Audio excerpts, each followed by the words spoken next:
That's that thing that might go on. Okay, there'll be no minutes. Sorry.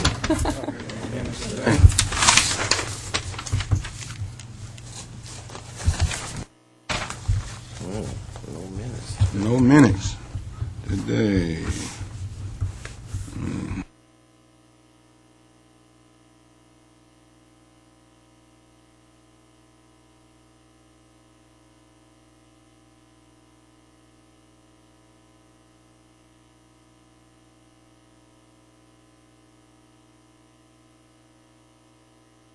Go ahead and start.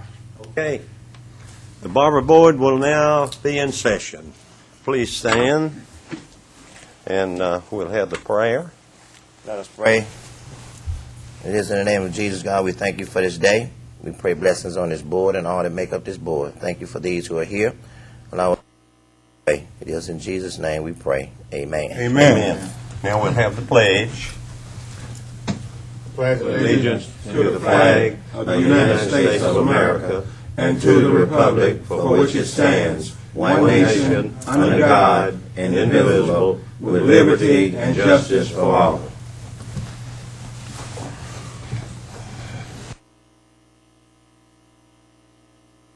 Next, we'll have roll call starting on my right. Larry High. Donald Collins. J.B. Loring. Joe Jones.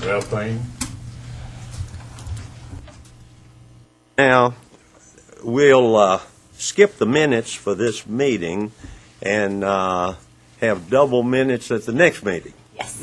So, next on the agenda is the administrative report.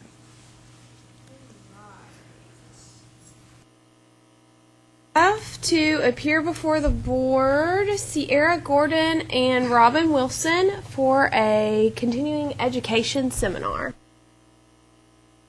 Look like they're here yet. So, would you all like to wait on them, or do you want me to present it? You can present it if you Okay, like. perfect. Yeah. Miss Gordon and Miss Wilson are Expert Ease Continuing Education, and they have made a request for the board to approve a 2013 Barber Instructor Continuing Education Seminar. The seminar information, their resumes, and they are the instructors are all provided on your iPads. And the Board of Cosmetology just recently approved the seminar at this past month's meeting. The seminar is called Empowered to Excel, and it's going to be offered on June 8th and 9th, and this is all on your iPads if you just want to go along with me. Empowered to Excel includes topics, the rules of engagement, team dynamics and dynamic teams, You Make Me Sick, and Empowered to Excel. The Saturday starts at 7:30 and goes till 5:30, and the details of the agenda are included, which includes a working lunch and then all the seminars just recently that I just stated. And then the Sunday is the same thing. They have breaks and lunch, and then both of the ladies have provided their resumes, which are attached and quite impressive and lengthy. They're both instructors. They both have done presentations through various nonprofits in the past and have gone to all the past year's approved seminars, and they were wanting to offer a seminar this year on their own. It's going to be at Tennessee Technology Center, and they're excited that the Cosmetology Board approved them, and they would love for the Barber Board to approve them to offer their continuing education as well. Technology Center, is that in Cookville? That is here in Nashville. Oh, that's in Nashville. Mm-hmm. Okay. Where is it located? Off of White Bridge Road. Oh, the where the school is Yes. located. Yes, yes. Okay. Do you need a motion? We need a motion to approve or disapprove of the seminar. I'd like to make a motion that we approve the seminar. We have a motion. Do we have a second? Second. We have a second. Any further conversation? If not, all in favor say aye. Aye. Any disapproved? The ayes have it. Motion carried. Only thing that I would like to add to this, though, most barber and cosmetologist seminars that I attended, it'd be something like 80% cosmetology, maybe 20% barber. And I wish we could have more barbering in it. Is this a combined cosmetology and barber? It is.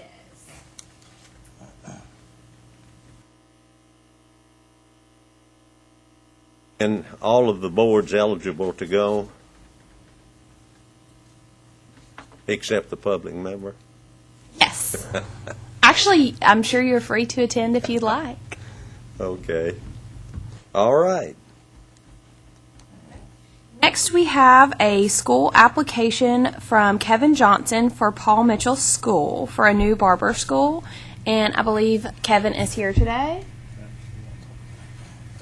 On your iPads is, if you just step up here if you want, just in case they have any questions, this is Mr. Johnson. His application, there was one thing that struck me as very important that his barber instructor and his manager says to be provided at a later date, but he has advised me that he is just working on finding the right person and that his application will have to be contingent on submitting that person's information. Then his policies are included, and then this is previously his barbering program is going to be in the same building as a cosmetology program. So if you're on your iPad on page 19, that floor plan shows the whole building, and in a grayed out area is where the cosmetology program is, and it's completely separated by walls from the barbering program. It has a completely separate entrance, completely separate facilities. Mine just went blank. It said there's no more data on it.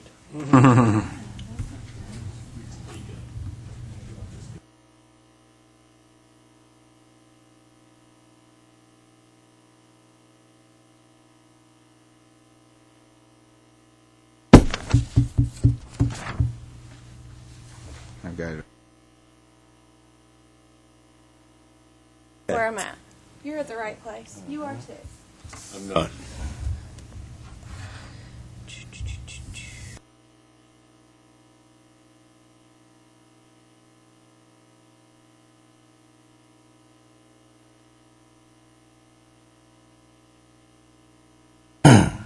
All right.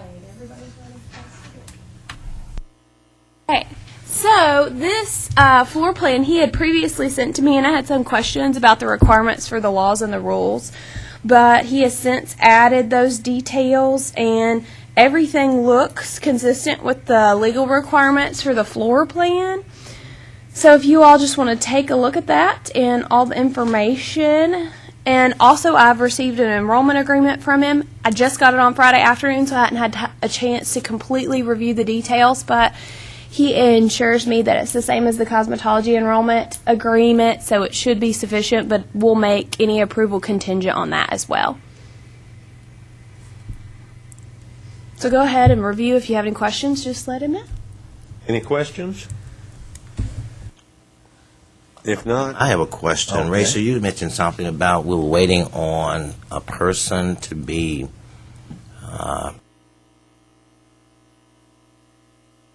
I hear a little bit more about that. Sure. If you guys, just to remind you, a couple months ago in February, I came and spoke about having this same situation, and we're looking to open around the 1st of August. And so given we've got the time, what we're trying to do is do our process with our accrediting agency with that. So we're in the process of interviewing folks to find that right person since we're opening the program. The person that you're looking for, that you're searching for, will be the one that will handle your processing the loans and all the other information. But that'll be different staff. This Okay. would just be the person to be our instructor and the manager that would be that would be licensed by the Barber Board. Is what Have we're instructors yet? not as of yet. Okay. That's where we're in the process. Okay.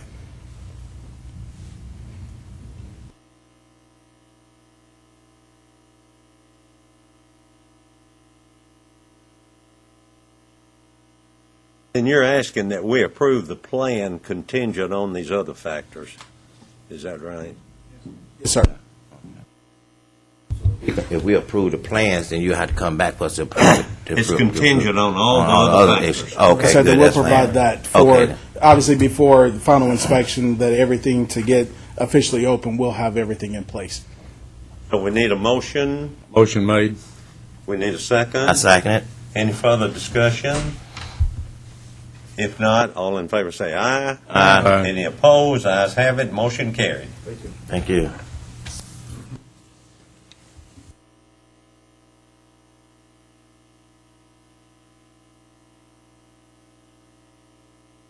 Next, we have another Barber School application from the Barber School for a new Barber School. The school has provided the application and floor plan. The school will need to be obviously inspected by a board member, as well as Paul Mitchell School will have to be inspected prior to final approval.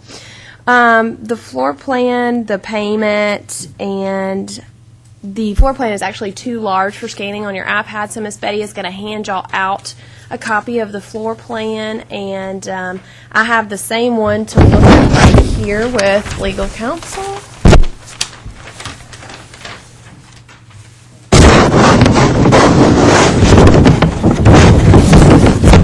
Careful with your mics, guys. Are you okay with that? Yes. Okay.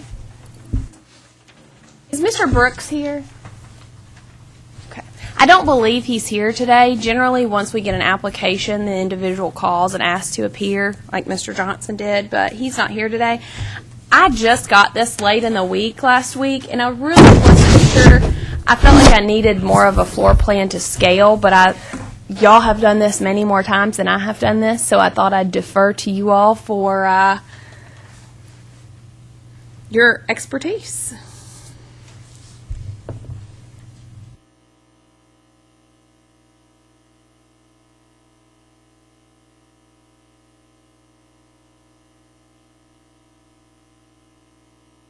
Is his application to approve the floor plan or to approve the opening of the school?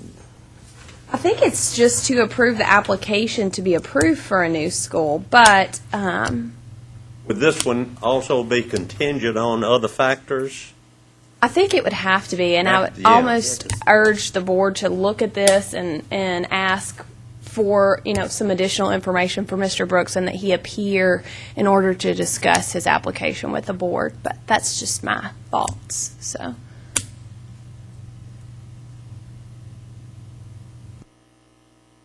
Square footage in this, I can't really tell because it looks like it was self-done, that it may not be to scale. It may be to scale, but there's no breakdown for the instructional areas, which is very important. No measurements on the distance between the chairs or Right. overall square footage. Classroom doesn't have square footage on it. It appears to me that we're going to have to defer We need a until little we get more information. even on the approval of the plan only, with contingencies. At a scale of a quarter equals a foot. So if you count the square blocks,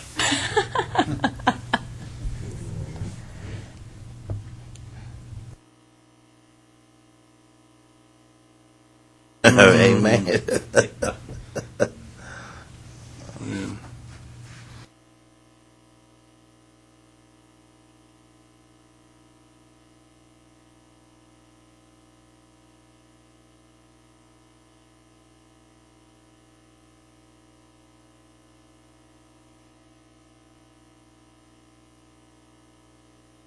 break room consists of 21 by 13.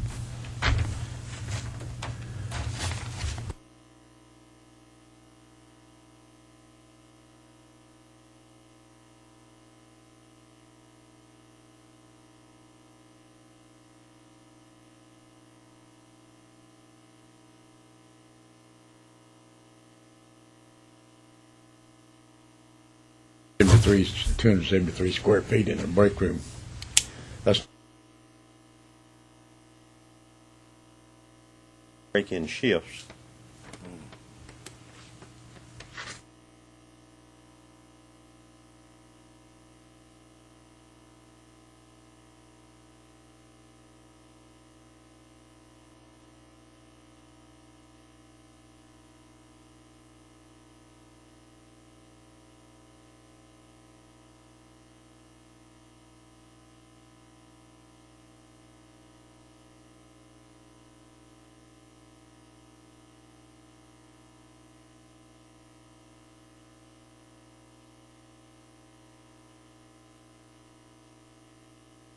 Figure 'em out.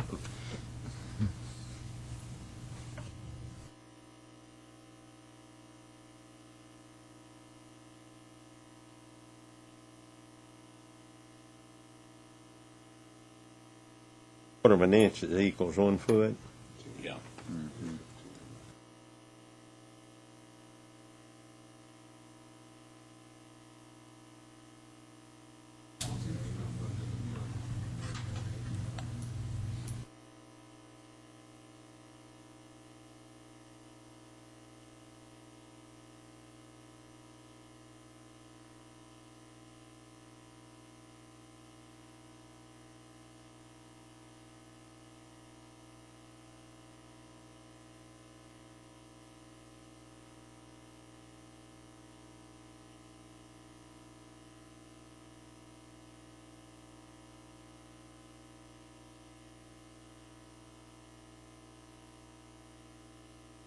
It should be a big enough building.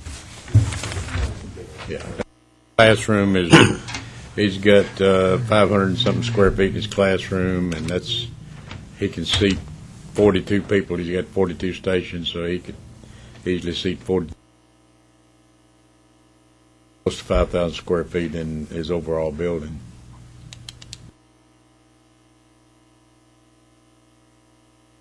Break room, The break room's small, but everybody's not going to take a break at the same time anyway, so Right. I think it'd be sufficient enough. You all like me to request that we just defer or table his application until we get square footage breakdown for each room and further? I think that would be best myself. I think we're close enough and figuring it here real quick, JB. Up to y'all. Well, and he additionally, I haven't gone over the specific rules. So if, for example, I don't see any manicure chairs at all, I don't know if there's a count To have of all two. the stations, Supposed to have 2 stations, manicure stations, and I don't see that that's labeled. and dryer chairs, and there's no manicure chairs and no dryer See, that's what. chairs that I see. That's why I think we really ought to do. I only see 2 shampoo bowls, and there needs to be 5. Right, so Well, he's got 3 more in a different area. But they're in the Right. classroom, and that's not good. See, the square footage appears to be all right, but there's a lot of other things that don't. Yeah. I think, in my opinion, we should defer until we get more information. I'll make a motion that we defer till we get more information. We have a motion, do we have a second? I second it. We have a second. Any further discussion? Could we ask Mr. Brooks if he could to come appear before the board? If not, maybe send a representative here to represent what he wants to do. We may have some questions. sure, absolutely. Okay. Any further discussion? If not, all in favor say aye. Aye. Any opposed? The ayes have it, motion carried. Next, we have applications for examination from Kevin Earl Mitchell with his recommendation letter as well as his letter explaining his felony information, from Eldrick Winston. He has both letters as well from Isaac Poole.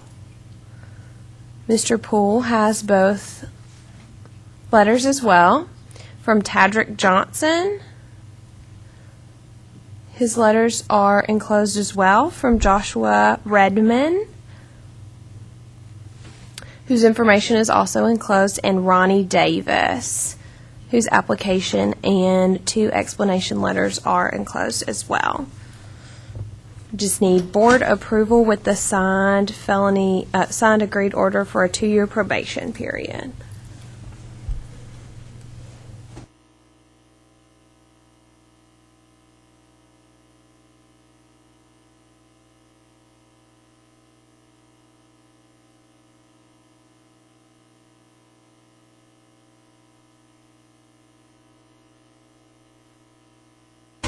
Okay, do we want, we need a motion, and I'm sure it'll be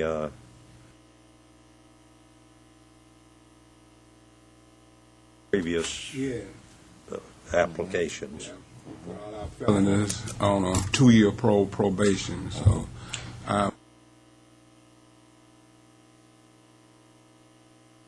Second it. We have a motion and a second. Any further discussion?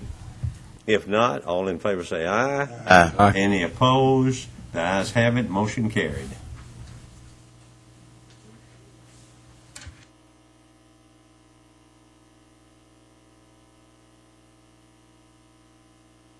Don't have any applications for reciprocity. We had one whose information came in and they were all automatically approved, so we took that off the agenda. So next we have our legal report.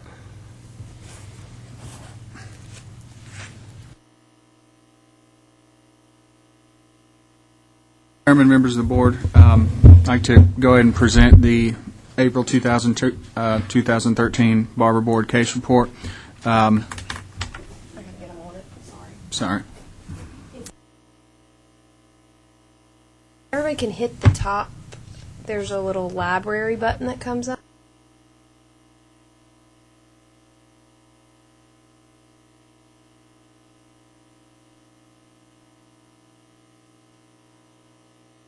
What were all these other applications?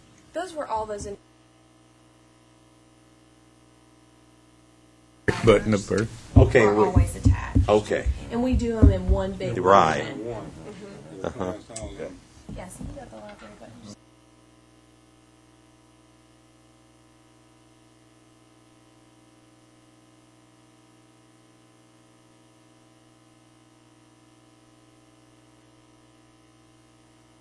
This morning.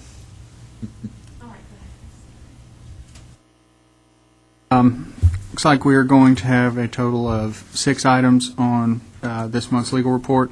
And as we usually do, I'd like to go ahead and read all the cases. Board members have any questions you'd like to jot down, make yourself some notes, and then we can address those at the conclusion.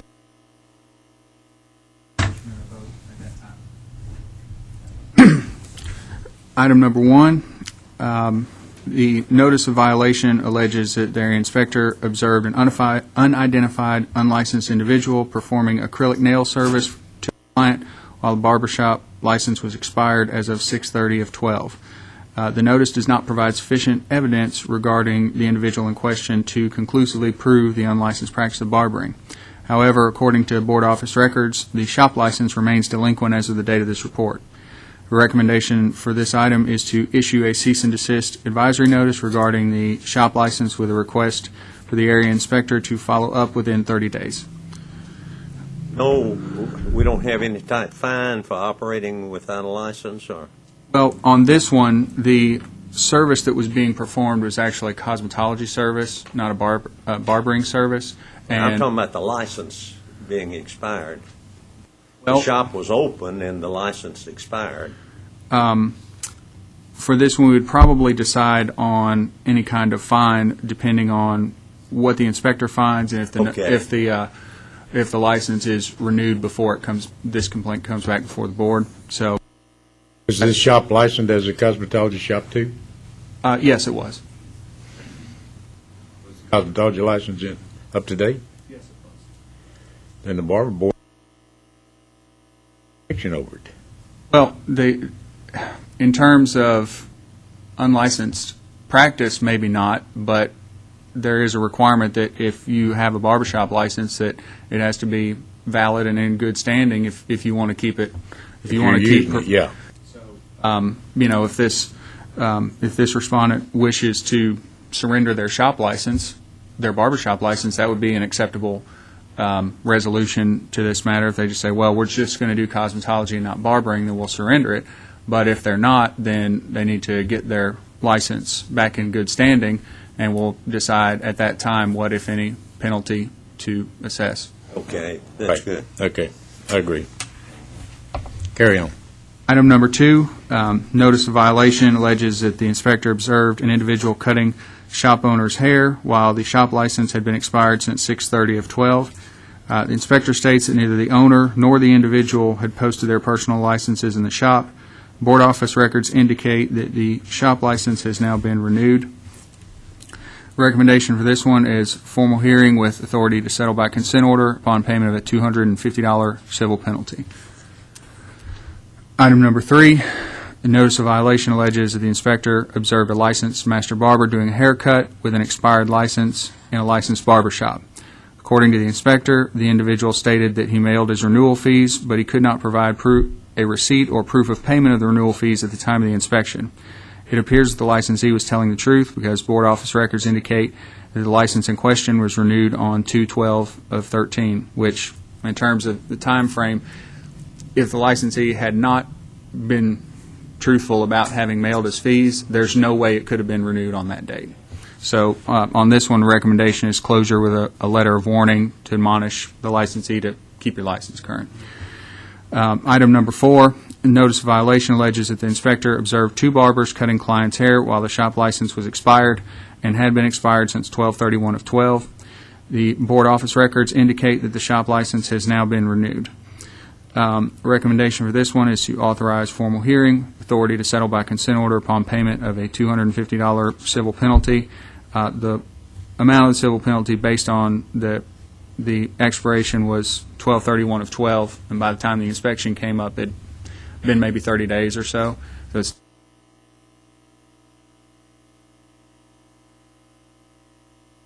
Item number 5, the notice of violation alleges that the inspector observed an unlicensed individual drinking alcoholic beverages in an unlicensed barbershop.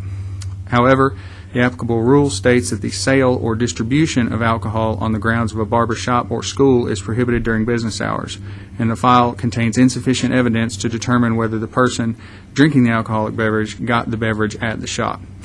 Recommendation for this one is closure with a letter of warning, admonishing the shop and reminding them of the rule regarding alcoholic beverages in a shop.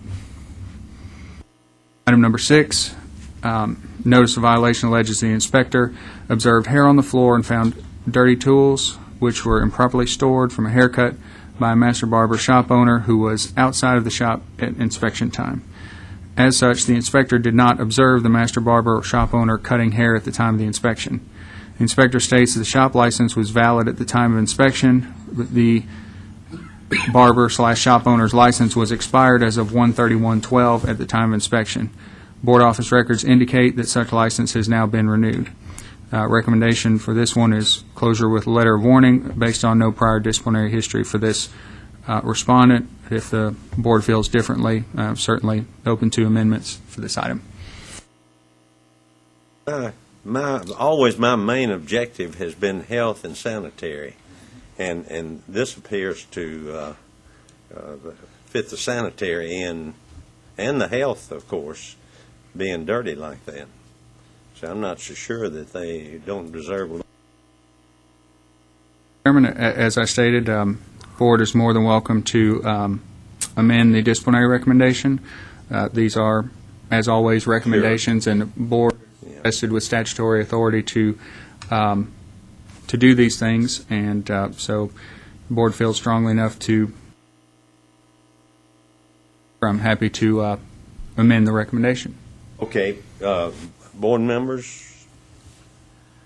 As I read this, the inspector said he did not observe anyone cutting hair at the time, and the shop owner was outside the salon. Okay. That's correct. Okay, now, in my salon, we're constantly working. Hair is always on the floor, and we're constantly picking it up. Mm-hmm. So at any time, the inspector can come by, you may find hair on that floor. That don't necessarily mean that the shop is dirty. Right.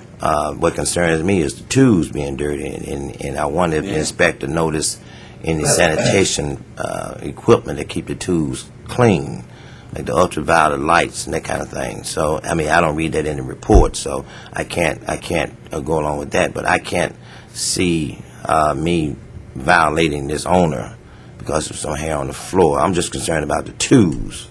And if the inspector didn't specifically say anything about the tools and how they were stored and kept, I mean, do you have anything on that? Let me look on this. Oh, see, could hair went outside. Go back inside and clean it come up. back in and clean it up. I mean, that happens all the I time. really don't see a Well, I don't see no violation on that. I'm really concerned about the tools. Okay, read redacted version of the inspection report, the relevant portion. Today, when I walked in the front door, Mr. Blank was outside talking with the police. After I finished my inspection, I called the office to check on Mr. Blank's license. The office stated there was no money in RBS and he now owed $320. After I finished my paperwork on change of ownership, I gave the shop a grade of 85 and a notice for TCA 623107. Mr. Blank had been working on customers for there was hair on the floor around the station, and he left all of the tools out and dirty, not enclosed in containers, along with his razors. That's it. That's all we have. So I'll go along with your recommendation. It's just, I was just concerned about the tools. I'm kind of puzzled on number 5 about this, the alcohol. I seen, it seemed like I said number 5 seemed like they would have a fine with that alcohol doing business hours. generally speaking, I would agree with that. However, when I looked at this notice of violation, I had not had opportunity to review the actual text of the rule regarding alcoholic beverages until this item. And what it actually says is sale or distribution of the beverages is prohibited. So in order to impose disciplinary action for a violation, as I read it, you have to have some evidence that the shop or shop owner or one of the licensees had actually provided the alcoholic beverage to the person who was drinking it. Now, is it the shop owner's responsibility to say, hey, look, alcohol's not allowed in here, you need to take that outside? Probably. And I think the letter of warning would definitely accomplish that and just tell them, look, maybe add language in there beyond just the rule to tell them, look, sale and distribution is prohibited, but also, somebody's brings a beer in your shop or something, you need to take it outside, because that doesn't need to be. Consumption on the premises no, should be no. eliminated. The old law stated that no alcohol beverages during business hours or after business hours, but they changed, and you can have alcoholic beverages after business hours. But this, from what I read here, this was during business hours, and the shop owner is supposed to recognize that, and it shouldn't be in there during business hours. I think he should be fined. You want to make a motion to that effect? I can make a motion that we should have some type of fine. Okay, we have a motion. Do we have a second?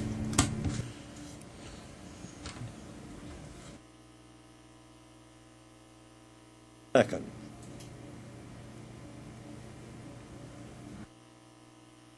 A second. Now, further discussion.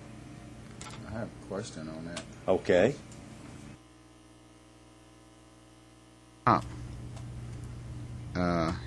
It wasn't proved.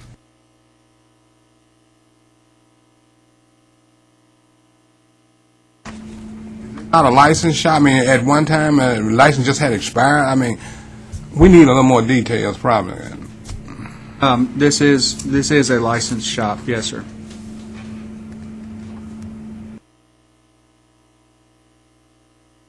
Licensed individual.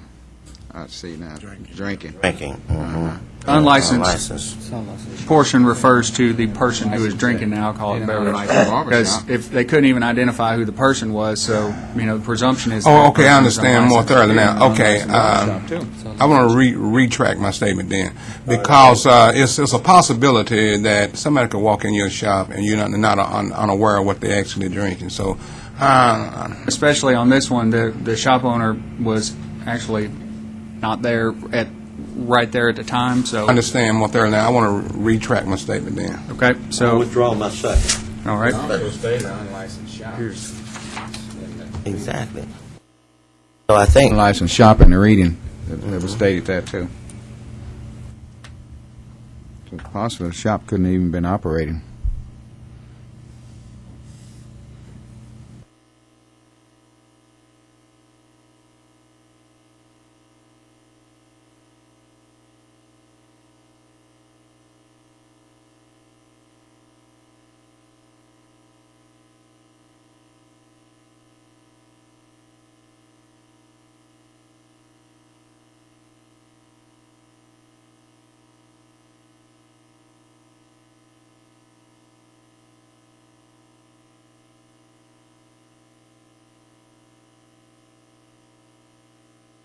All right.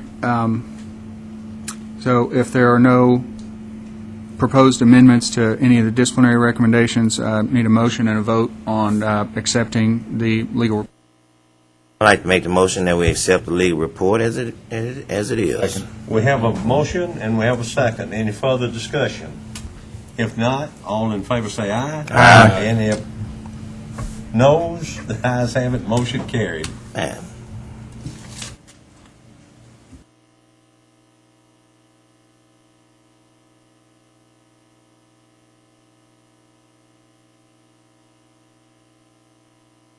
We have one other thing. It's actually not on the agenda. It's really miscellaneous, so I guess it can go under miscellaneous on the agenda.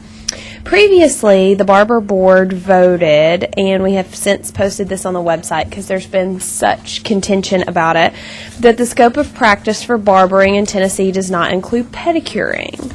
And we had an inquiry recently about manicuring and pedicuring in a shop, and I deferred the inquiry to Chris. I'm going to read it all to you. In the state of Tennessee, can a licensed barber do manicures and pedicures in a hair salon? The salon has pedicure chairs and manicure tables and also has cosmetologists that are doing these services, but I was told barbers cannot do these services on clients. Technically, if you are looking at it from the cosmetology statute standpoint, barbers are exempt from the cosmetology statute, but barbers can do manicuring, which is something the board's already addressed, but they cannot do pedicuring. So if it was a duly licensed shop, we could have easily answered that question, but since we didn't have the sufficient information for this inquiry to determine that, when I talked to Chris about it, he came up with, I guess, two thoughts in interpreting what the Barber Board had previously presented for the scope of practicing of barbering, not including pedicuring. And that means that it's either going to be that the Barber Board's opinion is that we don't regulate the practice of pedicuring, and as such, licensees are free to do pedicures as they please without board oversight, or interpreted to mean that the Barber Board does regulate the practice of pedicuring, but that it's prohibited. What we decide today will determine our next step moving forward in interpretation of this. TCA 62.3.105, Section 8, defines barbering as manicuring and nail care. If the board wishes to interpret this section that barbers are allowed to do pedicures, then it needs to say so in a rule. And if it wishes to allow barbers to do pedicures, it's possible that we need to change the curriculum to encompass training for pedicures, which would have to be included in a rulemaking hearing. So this wouldn't be something that we could instantaneously do. On the other hand, if the board wishes to interpret the section of the law that barbers are not allowed to do pedicures, it also needs to say that in a rule. Basically, at the end of the day, is because our statute is ambiguous, the board will really substantially affect the licensees when making this decision. I know this is something that the board has discussed at wide lengths in various meetings, and this inquiry really just came up with an email into the board office about, can I do this? And then when Chris started looking at our definition from a different viewpoint than I had previously presented in the past or that had previously come up, this topic came up. So just wanted to present it to you like that and get your thoughts and let you go with it. Chris, do you have anything? No, Rachel's provided a pretty solid summary. Generally speaking, our department policy, if you will, is that anything that a board does or says that ultimately impacts the substantive rights of a licensee, whether it's their ability to do something or not do something, to make money or what have you, if that is something that the board is going to feel strongly enough about to actually regulate, then that does need to be set forth in a rule, not only to clarify for licensees what they may and may not do, but also just so the board has, in the record, for lack of a better word, that, it's not, okay, well, we have an informal statement this meeting, and we like this for a few months, but then somebody comes in with a, different point of view, and like, we don't, I mean, that's not, that's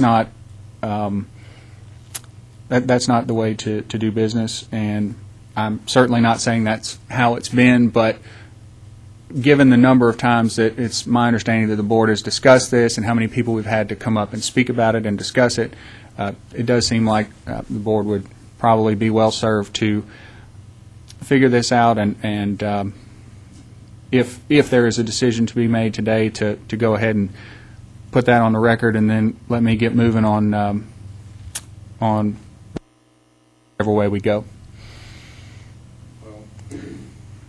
I thought this had already been settled. How about you, Larry?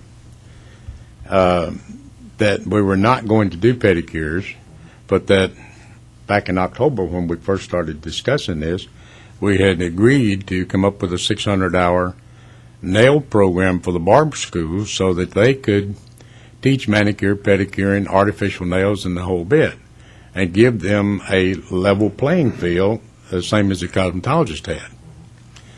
The board asked me to do a curriculum along with those lines, and I have put one together for them, which we'll get into just in a few minutes.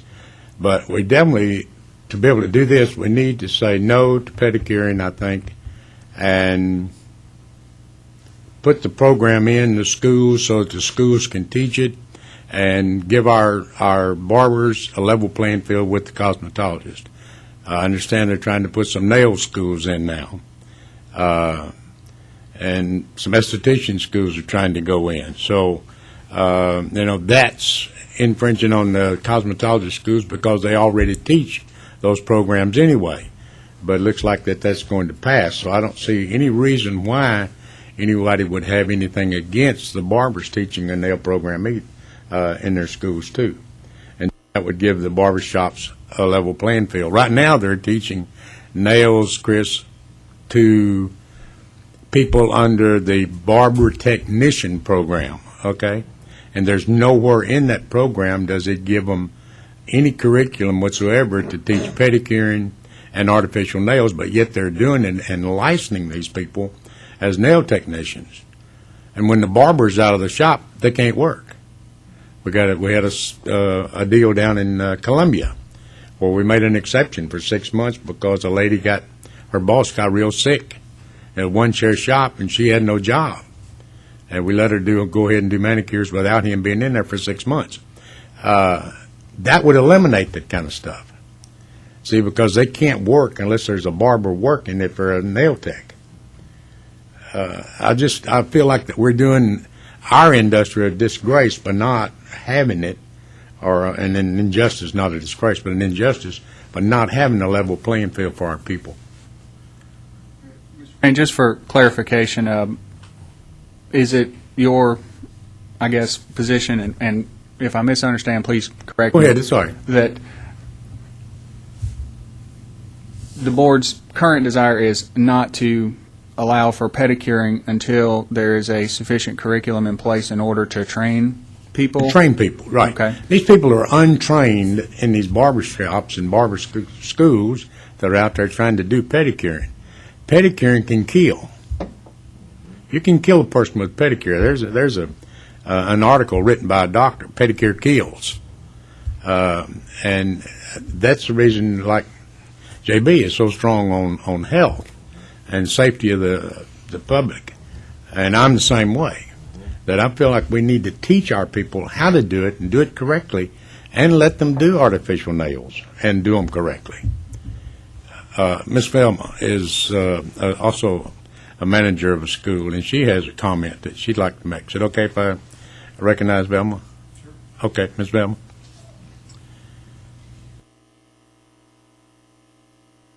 Barbering industry for 25 years, and for 18 years I was in the Day Spa Training Center, which we did have nail tech and an esthetician under all of our licensing. And in barbering, we only have the one curriculum. If the barbering board would allow us to teach nail techs, we could do a separate program and do it properly, where a lot of them are not getting taught now. A lot of the cosmetology schools are going away from it, and as you know, it's a lot of, I think the board was just, or we could do it legally and have good schools that are accredited, and I just think that we'd be, doing great if we could let the barbers also have another program besides just the barbering program to teach. It would give us a step up in the industry, I think. I think barbers have been held back, and it's time that we reached another level in it. I agree, and that's not the only school. Mr. Wayne's in Cookville, the one in Crossville, Tennessee Technology in, what's Miss? Top sheet. Cover sheet. Bottom sheet. Bottom. A lot of questions have been asked many a times about, well, how it would work, and all it would be is another license, plain and simple. All it would be is another license, But to get another license, you're first going to have a curriculum so that they know what you or how you're going to license these people. So you got to have a curriculum before you can have a license. Right. I just overlooked looked all of it, and it's a perfect curriculum that Mr. Payne has came up with. And in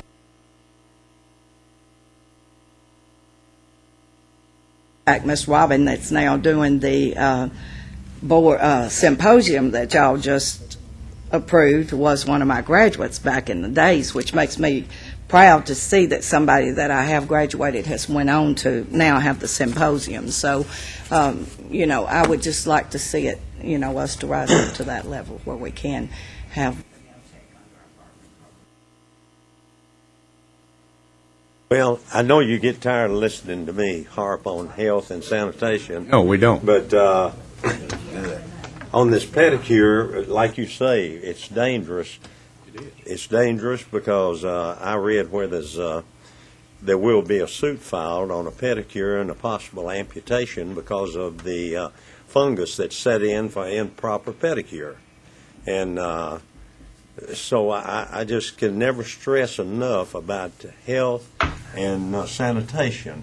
A bad haircut or nail polish that don't look good, I'm not really as concerned about that as I am the health and sanitation. I think that goes back to the right accredited school teaching these people instead of having these and excuse me if anybody's in here from a fly-by-night school, but we're having schools pop up on every corner, and they're not teaching them properly. They're not teaching them sanitation. They're not teaching them everything that they need to know. So if we can have it under an accredited school where we are governed by NACAS, that they have to come in and make sure that we are teaching in that way, I think that would eliminate a lot of the problems of being, where they're getting the pedicures and getting the infections. And you're right, and that's one thing we stress at our school is the sanitation is so important. So,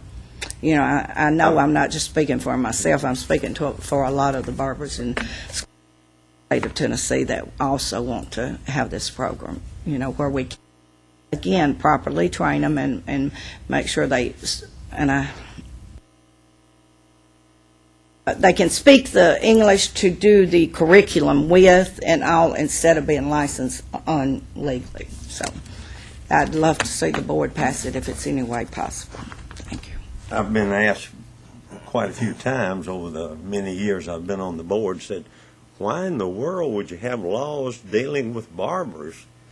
And said, there's so many other fields that are not regulated. And I said, well, basic reason is health and sanitation. I said, you can come out of a barber chair, and if it's not done proper, you might die a week later from blood infection. And I said, there's so many problems that can go wrong in barbering and nails and things like that. I said, it's not like going in the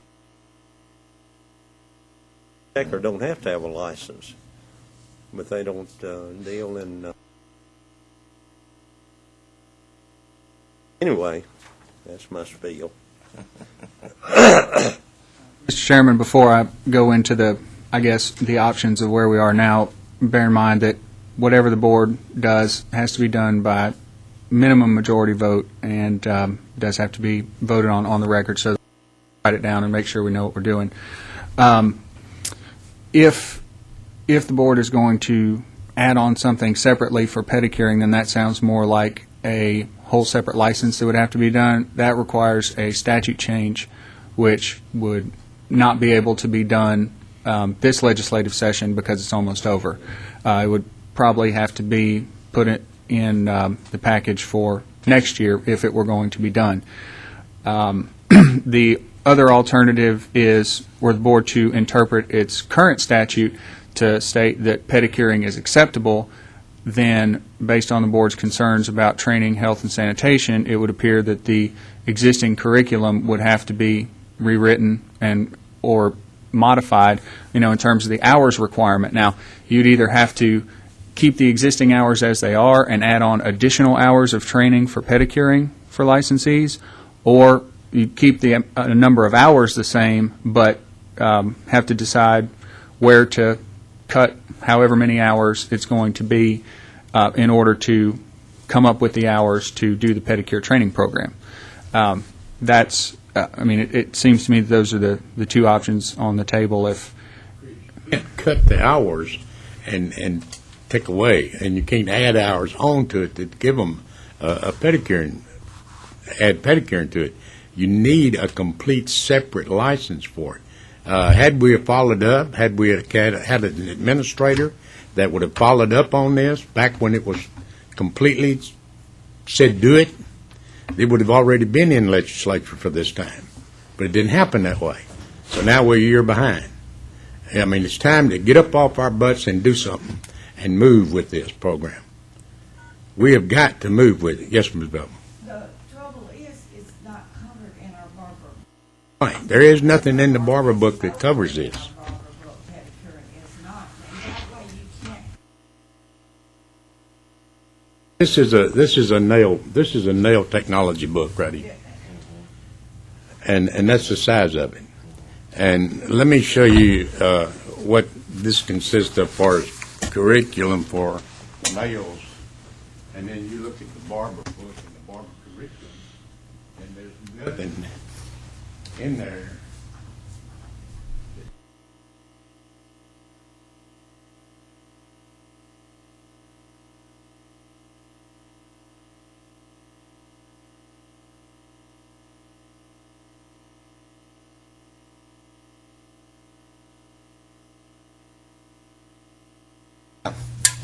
Accredited schools cannot be approved to teach nails because it's not in the curriculum. They follow the curriculum. Yeah. Okay, we can't. There's no way to correct this situation with in the rules. It's got to be statutory. it's going to be the board's position that like a whole separate curriculum like this gets done, then yes, there will have to be a statute change to create some sort of new classification of license to allow for this.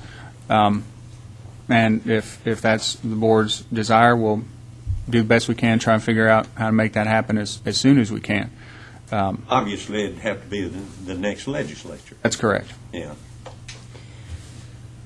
But as Chris stated, the full board would have to vote in order for this to happen, and that's why we never moved forward last time, Mr. Payne, is because I believe there was some individual board members who did not approve the curriculum, including pedicuring, and that's why the statement was posted on the website that barbering doesn't include pedicuring, and that's why nobody ever moved forward. Now, again, if you are going to move forward with a whole new licensure type as Barber Nail Tech, do know, and I advised this to Ralph last week, that nail techs are already licensed under the Cosmetology Act, so it's somewhat of over-regulation and that there may be some confusion. Now, I understand that barbers offering a nail tech could could possibly differ. I don't know enough to tell you how a barber could do a different manicure than a cosmetologist, Oh, it licensed wouldn't be a manicurist. different manicure. If you could give me just a Sure, second, go ahead. Ralph.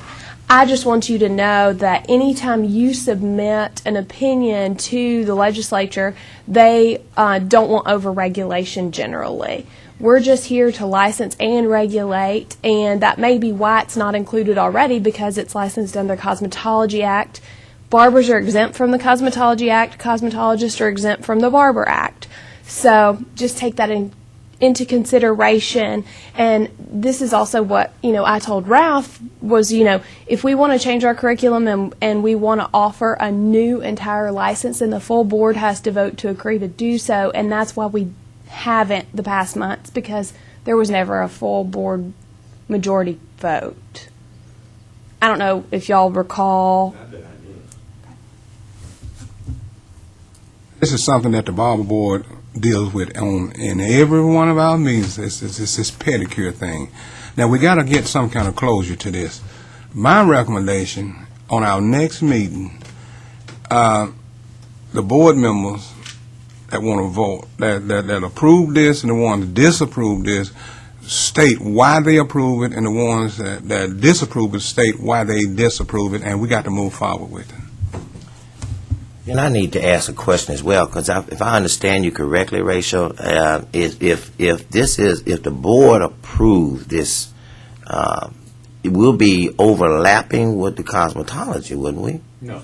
There's In terms potential of for regulation? overlapping because manicurists are licensed by the Board of Cosmetology, Right. and so it would probably be important to note some sort of difference in a barber nail tech and a cosmetology manicurist. So we need to have it need to be something need to be different in terms of the master barber as terms of the cosmetology. It doesn't have to be different. It's just that when they look at it, they may look that it's being overregulated and duly licensed. Does that make sense? No. Oh yeah. And the school owners in Memphis, I've spoken with all of them, and they want this happening because they want to expand what they do. They see the industry growing, and they see themselves being challenged in terms of what they're doing and what other schools, cosmetology schools, are doing. My only concern is I don't want the cosmetology to infringe on the barber, and we are a separate entity, and I like to keep it that way. I have no problem with us expanding. Let me say that I'm all for growth. Let me say that. If there's a way that we could, and I like Mr. Payne, and I think I mentioned it to you, Ralph, last year, that I like your idea in terms of the new license. My only concern is if we can make sure that we're not infringing on the cosmetology, and cosmetology is not infringing on barbering. I want to keep this separate. If it came down to a vote, whether or not it would be separate, I'm definitely would be voting to keep barbering like it is, because master barbering is something special to me, and I want to definitely keep it that way. But I'm not for not growing. And the shop owners, the school owners in Memphis, they're constantly talking to me about that. They want to grow. They want to do something different. Can I say something to Donald? Mr. Johnson and I, it's not going to affect us. We both have, or he's going to have soon, a barber cosmetologist shop under the same roof. Separate, but under the same roof. Okay, so he already has a nail program. I already have a nail program. I'm not struggling to get this nail program in to benefit me and him. What I'm struggling to get this program in is to benefit your school owners in Memphis, so that they can come up to par and be on a level playing field. And that's Ms. what they're Velma concerned about. and her school back there, these boys in Cookville and Crossville that just have barber schools and are competing with beauty schools within the area. They can't do pedicures in their beauty school, in their barber school, but they can go down to the beauty school. The beauty school is cutting men's hair and giving male pedicures right there in the school. See, so they have no way to compete with the competition. This would give them a up on it, give the barber schools a one-up on the competition.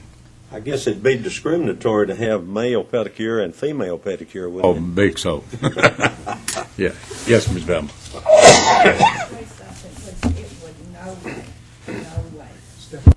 Step up to the mic. Sorry, it would no way infringe, because I'm like you. I want to keep the master barbers as master barbers. It would not, what it would do is cosmetology would have the nail tech program and be licensed under nail.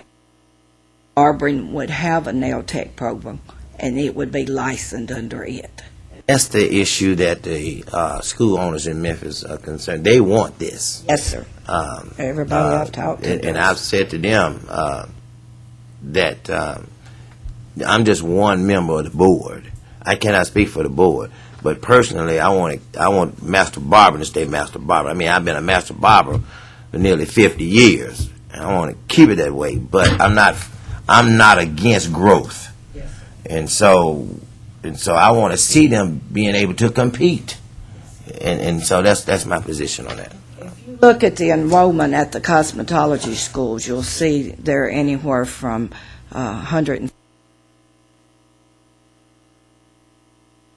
Had another program that we could add to it, and also put a nail tech in there to teach program. It would bring us up a little more level with the cosmetology schools. And like I said, I was in cosmetology schools for 18 years and did run Day Spa Training Center for 18 years. And since '05, I went over into barbering, and it means a lot to me also. The curriculum that we can teach, and the school owners, we can no way hurt the barbering. It would only help us, sir.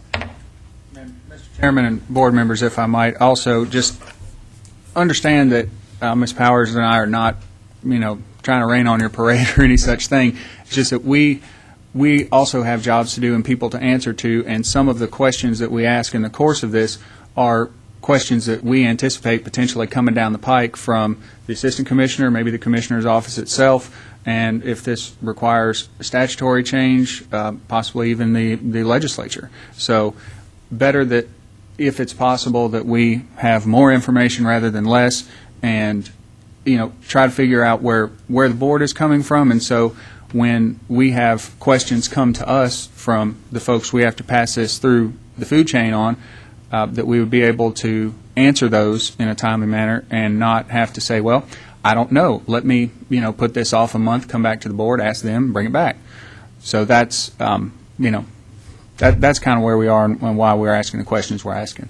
I understand that. Chris, I have a question. Sure. We have a program called Barber Tech. Okay? It's useless. Barber Techs do you have? None. I have none. No. You'll have none. But you got the program. Okay? What we're trying to do, or what I would like to do, is to fit this nail program into this Barber Tech. Increase the hours of Barber Tech from 340 to 600 and turn it into a nail program. Why can we not do that? That's not something that we had thought about just because it hadn't been presented to us as an I'm option. presenting it to you. No, it would take a statutory change. Right now, just as y'all are stating, if you're going to add a new program, for example, Barber Tech, which is in there, and you're going to reclassify it as a nail tech, you would have to go in and have law changes in order to do so. For example, the barber curriculum, the amount of hours, the 1,500 hours, that's statutory. So if you're going to license a barber nail technician, it would have to be redefined. Barber technician would have to be redefined. The cosmetologist did this a couple years ago with a natural hairstylist. They added this license.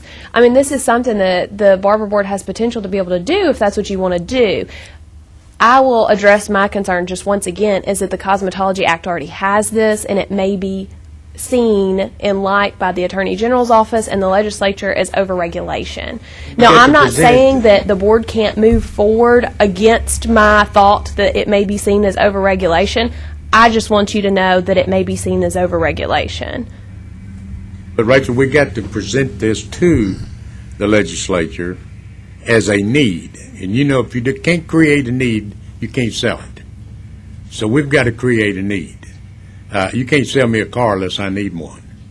We could bring, if we need to, by the next board meeting, I could fill the room full of schools that wants this. I mean, if that would help in the legislation, or we can write, like Mr. Payne has, which has been the spokesman, I think, for all the schools, the curriculum that he's done. But, I mean, if we need to do it, I mean, we could do it. I could bring in, the Memphis schools. I know most of them down there. They're wanting it bad. We could bring a lot of people in to this if we have to answer any questions. Well, the way to that get need this to be. done, of course, is we've got to have one person in the House. We got to sell them, educate them, and one Yes, sir. person in the Senate and educate them. And generally, if you've got two educated people in the House and the Senate, they can carry it forward. Now, that's the time, once you get them, that you might get letters from all the schools just to give them ammunition with the other House members or the Senate members. But in my opinion, that's the way to get it done, and not. Absolutely. I think that's where Ralph is now. I think Ralph is saying this is his idea. This is what he's bringing for the board to make a vote. Do we want to do this so we can send a letter to That's what I want. the General Assembly? And that's where Chris and I are advising you. It has to go that way because it has to be a statutory change, and that we're also advising that there is some overlap. So you know that to take into consideration with your vote. Now, yes, it sounds like there is absolutely a need, and it does help that there are people that see that and are of the opinion that there's a need, so they can back this if there's anybody against it or any contention with it. I don't know how the cosmetology field will feel about it if they feel like it's an overlap, but that's a worry for further down the road. So, Also, I have several other comments I'd like to make. One is, and from my meetings with the school owners in Memphis, is that the cosmetology is leaving the barber industry in the dust because they're expanding, particularly as we talked We're about the setting natural back hair in. issue. Yes, They've captured that. They are We have to capture and get the opportunities for the barber industry. And I understand that. Now, here's my question to you, Rachel. I understand that you're concerned about the overlapping of the regulations. Is there a possibility that we could present this whereby you will be comfortable in your way of putting it together, that it won't be looked at or looked upon as being overlapping or over regulation? Or how can we present something like this that it could quite possibly be accepted? I can tell you, I just told you, a powerful representative and a powerful senator, that's all you need. And a good curriculum, of course. You don't want to go up there with a bunch of malarkey. But I'll we be need glad to to help decide any way we can. A good representative I don't and a good senator. know if you all know this, but there's actually currently legislation filed under the Cosmetology Act that creates a manicuring school, an aesthetic school, and a natural hairstyling school. So it would allow a school to simply be licensed for manicuring only, and I don't know if that is important for you all to think about when looking at this. So if we pass this, There again, they're trying to push the barbers down.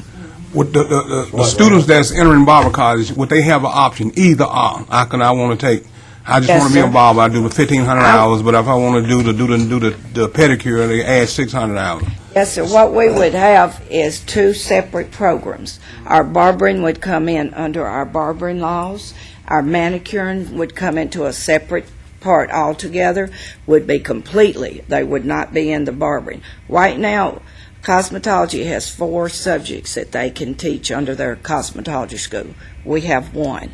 If we could increase this to this, the nail tech would be in a completely different part of the school, wouldn't even be in the same part as our barbering. But it would be under the umbrella of master barbering. Yes, sir. Exactly. Under the and that's- barber law, we would exactly, just and have that's the to- whole issue, Yes, because sir. the cosmetology has expanded so much. Yes, sir. That's why when I go to the seminars and we see so much on cosmetology and little on barbering.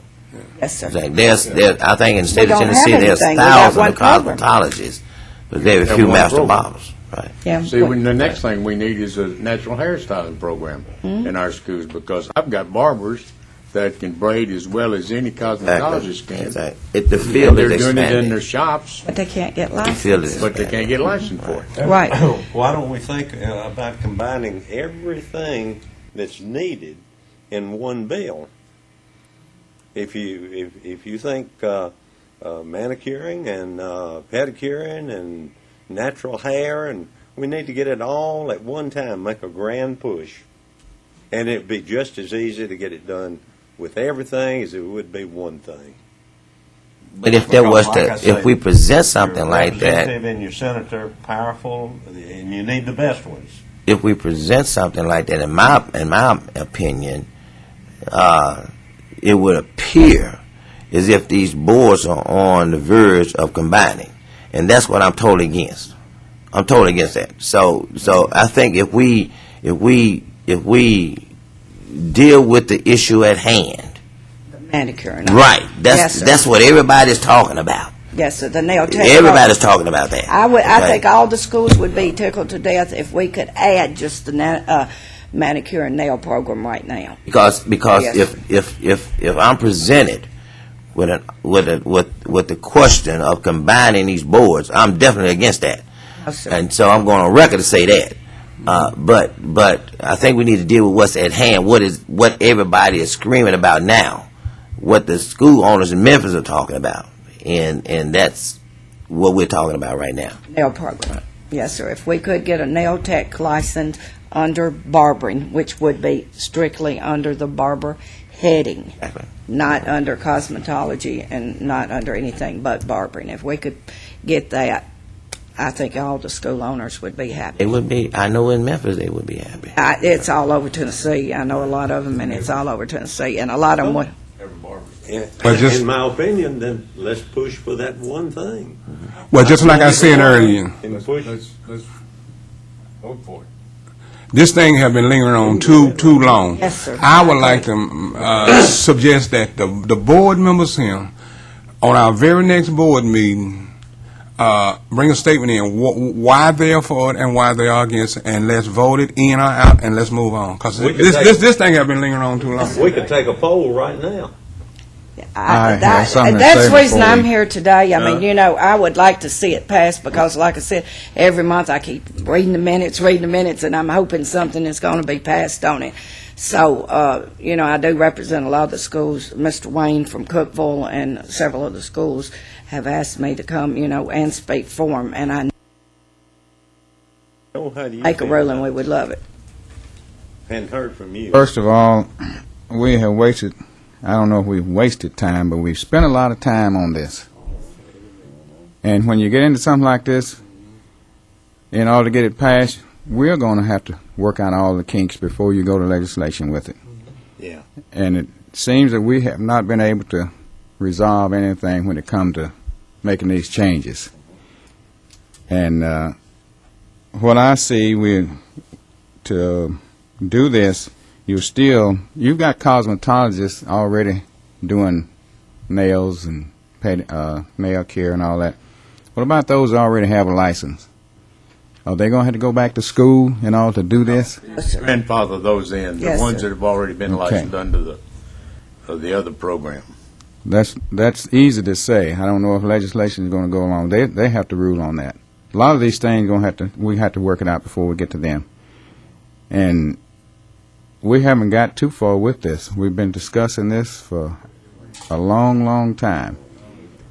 And what I can see, you all don't agree to it, but we're still shooting for merging the barbers and the cosmetologists. We're going to have a problem there. That's not going to work. And even if we talk to some of the school owners, I don't hear too many barbers talking about this. I'm hearing it coming from the schools that's pushing it. The barbers and the cosmetologists, I don't think they're going for it. So we can't do anything. We're not going to be doing a whole lot of things that they're not going to agree to because we're going to cause some problems. And I haven't heard too many barbers that wants to merge or wants to even want pedicure. I don't think it's barbering. I think it's separate from barbering. That's what I think the confusion is getting in. It has nothing to do with barbering. Our barbers will still be barbers, and this would be a new program that would teach nail techs, would be the more girls and things coming into the program, not our master barbers. Well, that's why I'm saying leave it to the cosmetologist. Leave the barbering out of it. Barbers don't want anything to do with pedicure from the ones that I've talked to, and I don't think it needs to even be in the curriculum. PSI is not teaching it. It's not even in the books. You're going to have to make some changes there. Somebody's going to have to do testing on it. You have to train people for that. PSI will do the testing. Yes. They'll be tested just like the nail techs for Yeah, cosmetology. that's what I'm saying, but they've got to be trained. You're going to start a whole lot of changes when you go to adding this to it. That's my opinion. I mean, when we had it in cosmetology, under cosmetology, it would be the same program taught, but it would be taught under master barbering. The master barbering would be a separate program. The nail tech would be a separate program. All we're asking is that we can get another program to teach besides just the master barbering. That's what we're asking. Not to combine any boards, not to combine cosmetology, because I agree with you. You know, we need a separate board to make sure that barbering is, kept separate. But we're just asking for an additional program to be taught under the Barber law. That's what we're asking for. Not that it's combined in no means. Why can't it just stay under cosmetology law? Because a lot of cosmetology schools have stopped teaching it, and they're getting these unlicensed. If you go into a lot of these nail shops now, a lot of them are not licensed, and that's the reason the inspectors will tell you that they run out the back door as they come in. If we can get an accredited schools to teach it and pick the program up and teach it legally and all, I think that you will see it turn around and you won't have as. Another thing you mentioned about bringing other people in with ideas. If we can't iron it out here, I don't see any need to bring a house full of people in here and cause a bunch of confusion, because that's what it's going to be. I'm just saying that we can, the school owners that want it, it seems like nobody is speaking up that the school owners want it. I mean, I think it's just being discussed at the meetings, but the school owners are behind this. All of them are saying that they want it. That's the reason I'm here today, is I've not been to a board meeting, but they said that, if you can come or anything just to help represent it, I want it. I want it, and everybody that I've spoke to, and like you said in Memphis, want it. So I'm saying that we could get a bunch that would tell you for sure that we wanted it, that it's not just hearsay, that we could get. That's the way I'm trying to explain it. We could get a lot of people, if you needed to hear that a lot of people want it. Go with it until it comes time to vote.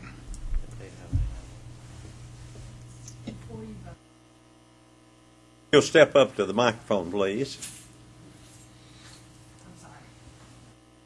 But I just wanted to state, as a master barber and not a cosmetologist, that I would be very interested in performing these services because they need to be groomed too. Also by master barbers. That's just my personal opinion.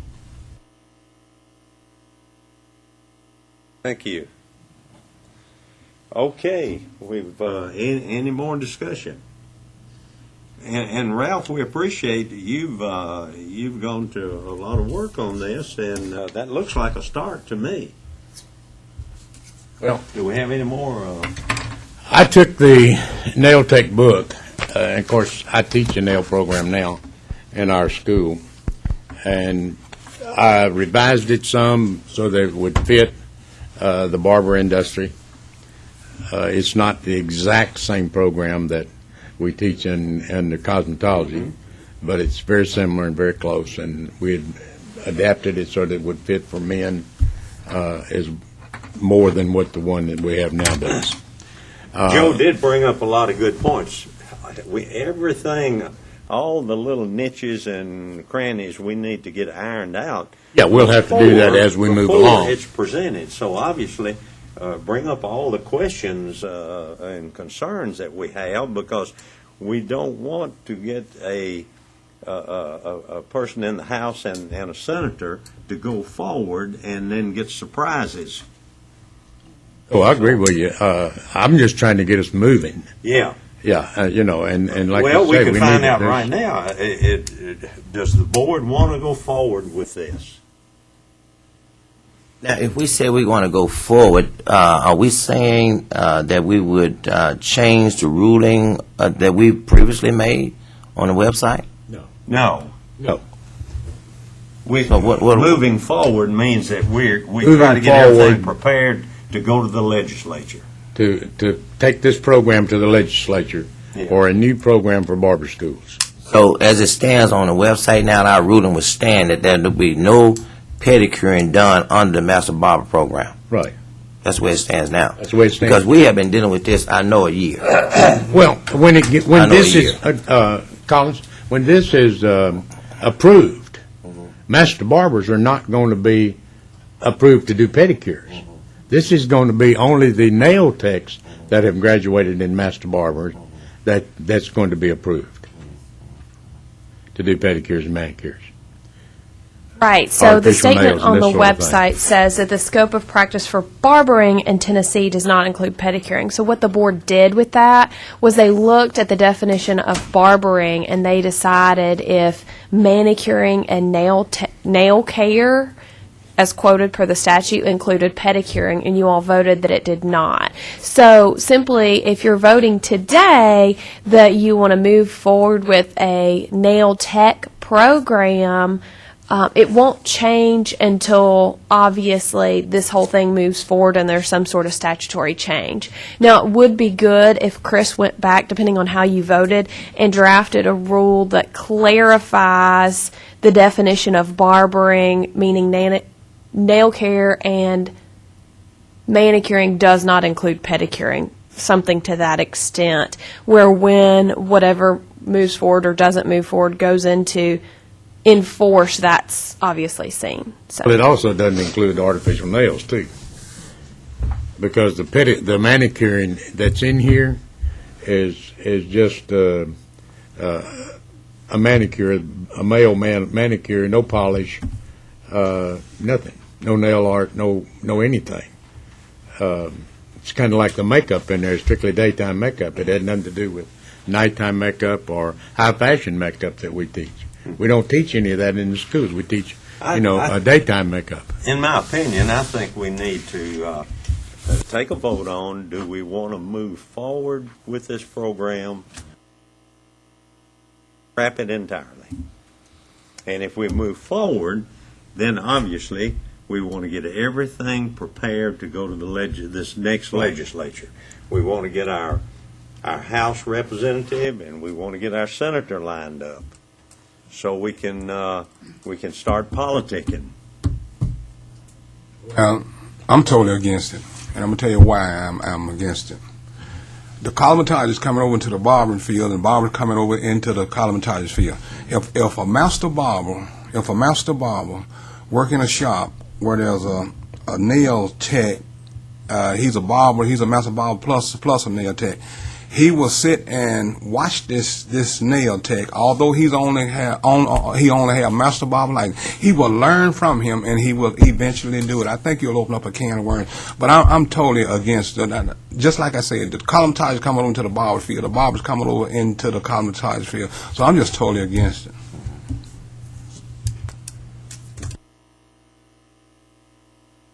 I have to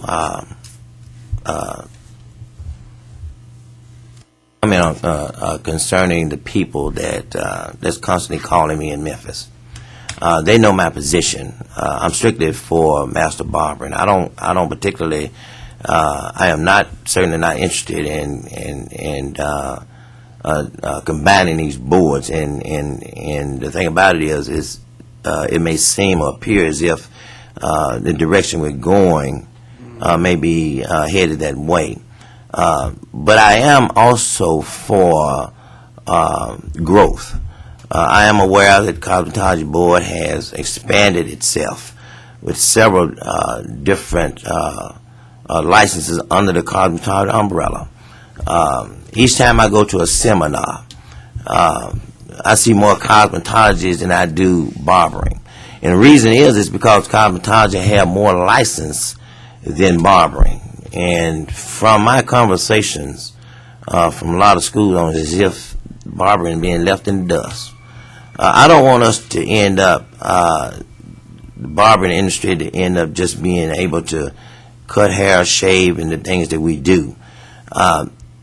We have some very bright young people in this state that's interested in doing a lot of things. And each time I think about it, I think about one of the former board members here, Mr. Winfrey, will always say, I don't want to stop anybody from making any money.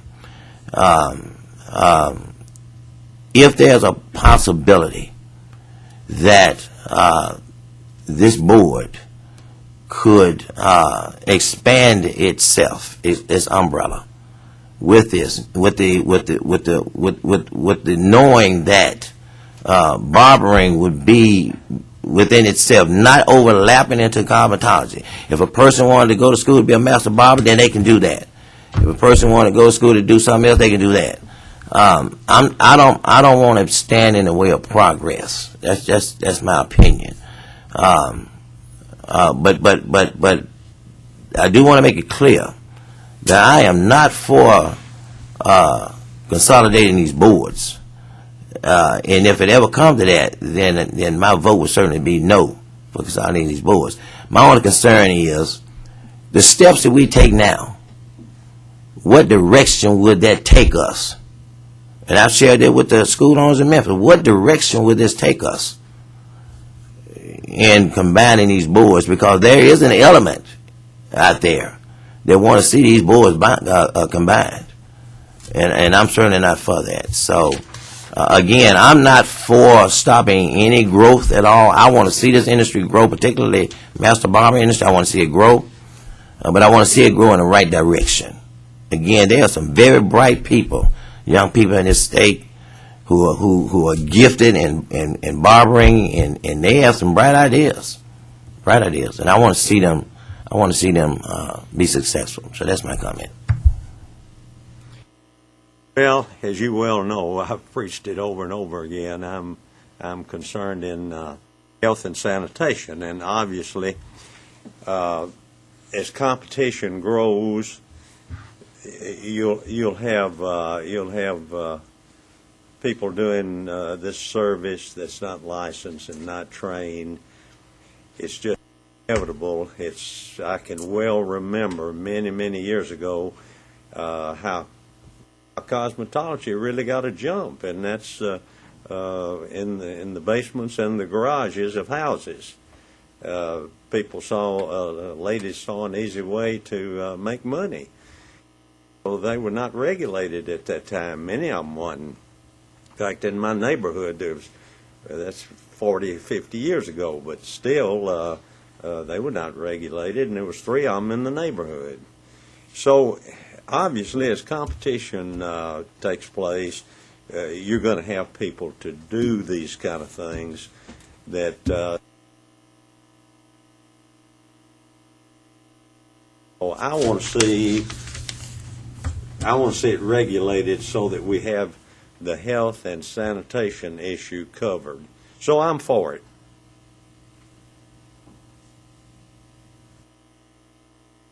Hey, I'm not for it being umbrellaed under the barber and master barber. The way I see it, it's part of the cosmetology, and I think it should be under the cosmetology.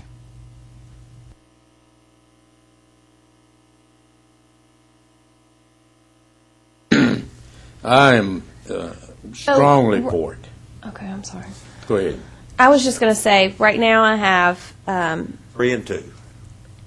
well, I wasn't sure about Mr. Collins. Really Right. sounded like he was abstaining from voting yes or no. I think Mr. High voted no, and Mr. Jones Well, voted no. Let's get it clear.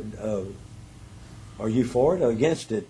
We're polling and probably make a motion. So we're polling for it right now because I gave my opinion on it. Yes. Right, I gave my opinion on it. Yes. Yeah.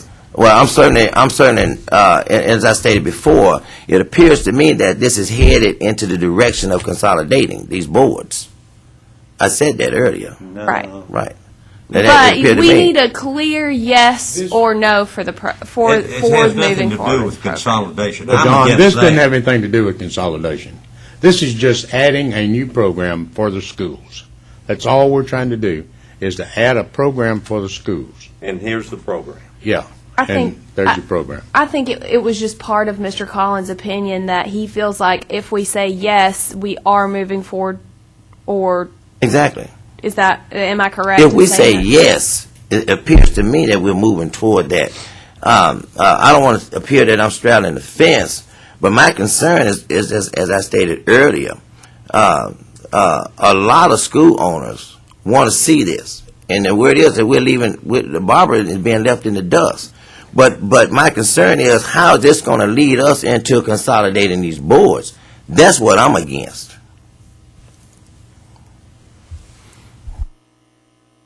I may, Mr. Collins, I think kind of where we are is one, I guess one of your responsibilities as a board member is to weigh those competing concerns and to figure out which one weighs more substantially in your mind. And if I'm hearing you correctly, on the one hand, not against growth and moving forward and progress and what have you, but on the other hand, I'm for growth. you're for growth, Right. but you're concerned that approving this would tend towards the Barber Board being consolidated with the Cosmetology Board.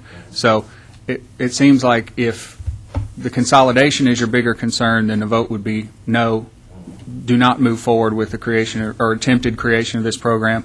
But if your tendency toward growth and progress outweighs your consolidation, or if you feel that somewhere down the road you would have sufficient opportunity, even if this program were approved, to make your voice heard on the record that you're against consolidation, then your vote would probably be yes.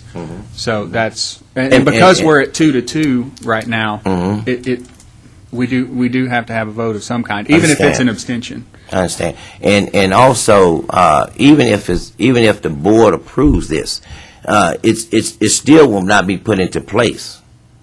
We're just approving to move forward with it, with the idea. Right, that's It's correct. got to be presented to the legislature, and we're not going to present it to the legislature until everything's ironed out one way or another. It could be dropped in the last minute.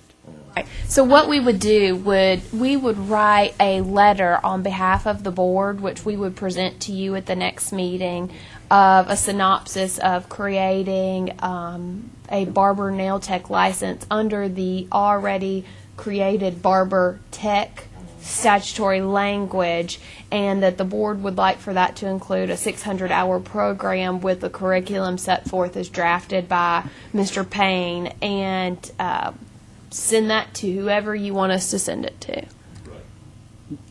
Well, according to the school owners who are constantly calling me, saying that we need to do something, so I'm going to vote yes for it. Okay.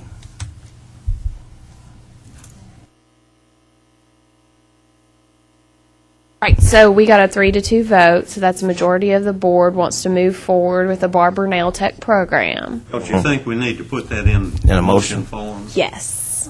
Need a motion. I motion that we move forward with the Nail Tech program. We have a motion and a second. All in favor, say aye. Aye. Aye. Any opposed?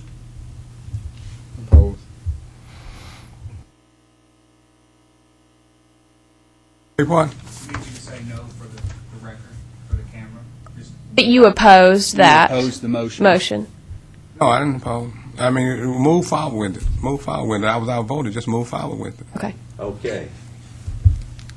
All, the ayes have it, motion carried.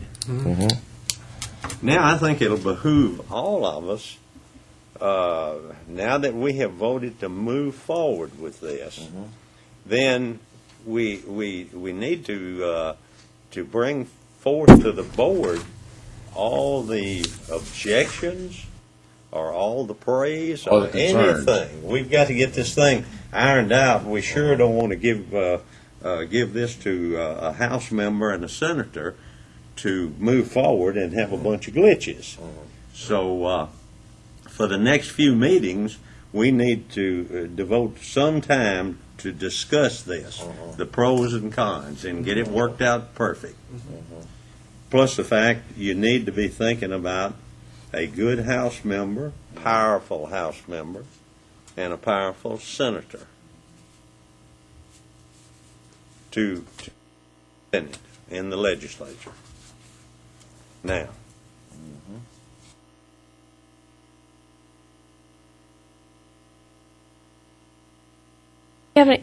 we're done with our business after this, so unless anybody has any other business, I think. Before we do that, one other question I do want to ask Rachel, how would it read on the website? We would maintain the same statement on the website that Okay. the practice of barbering does not include pedicuring. We would maintain that Good, as good. is. It's not going to change until there's actual physical statutory language in place. All right, very good, thank you. And they wouldn't be allowed to do pedicures until they had completed the 600-hour program. I think that there is somebody in the audience who has business. Okay. Come on up. While he's coming up, can I just All right. with something? I just want to say thank you for y'all for moving on.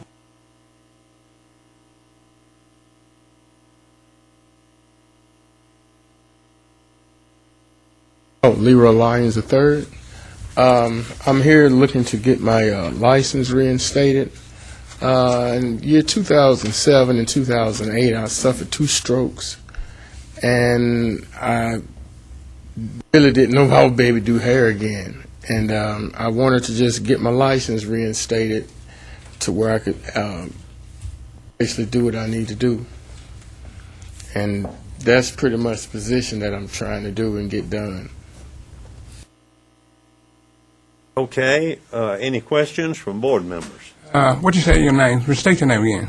Leroy Lyons III. Okay, Mr. Lyons, you say in the year of 2007 and 2008. 2008 you had 2 strokes, Yes, sir. and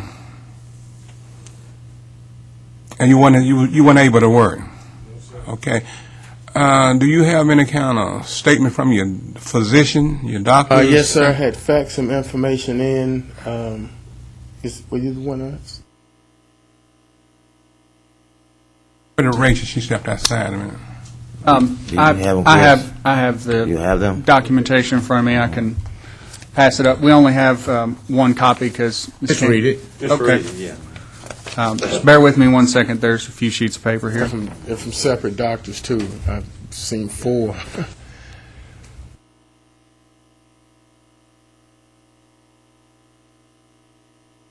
Has your license been expired since 2007?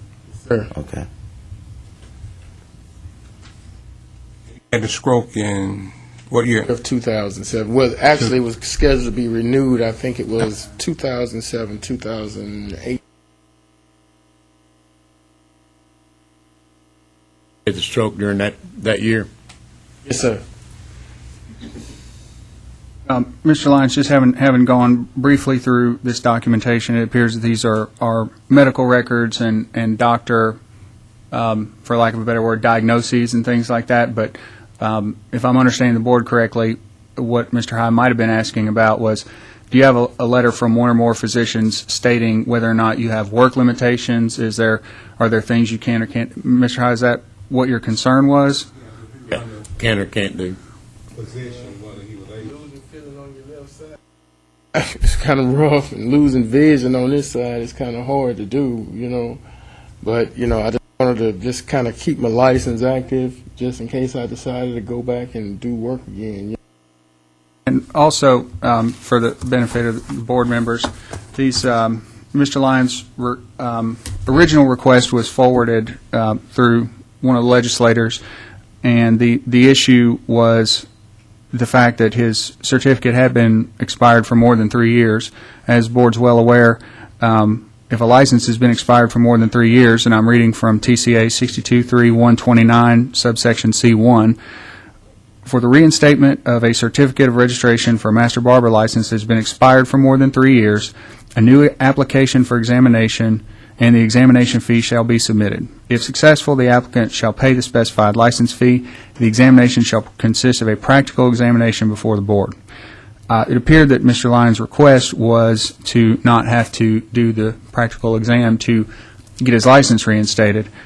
The issue with that, and as I communicated to the legislator's office with whom I was dealing, was that I couldn't find anything in the Barber law or the rules that would allow the board that kind of discretion to waive that.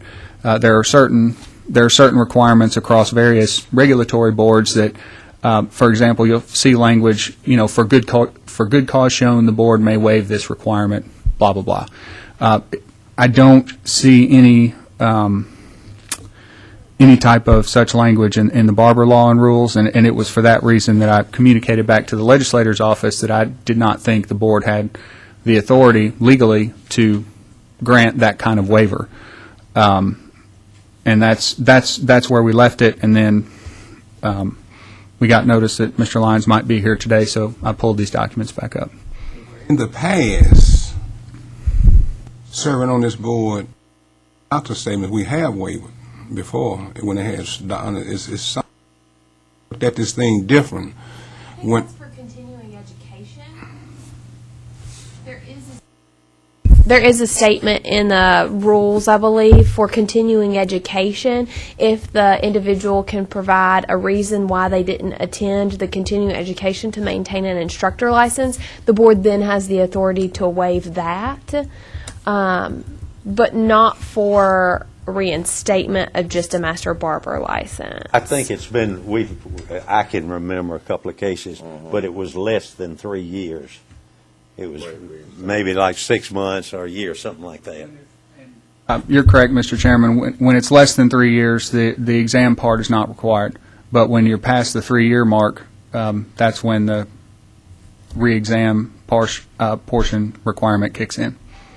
It's only a practical exam? Or is that both? Yes, it's just a practical. It's just the practical. It's practical. Can I ask you a question, sir, if possible? I could see if my thing was if I just let my license expire, then I could see myself as being under that rule.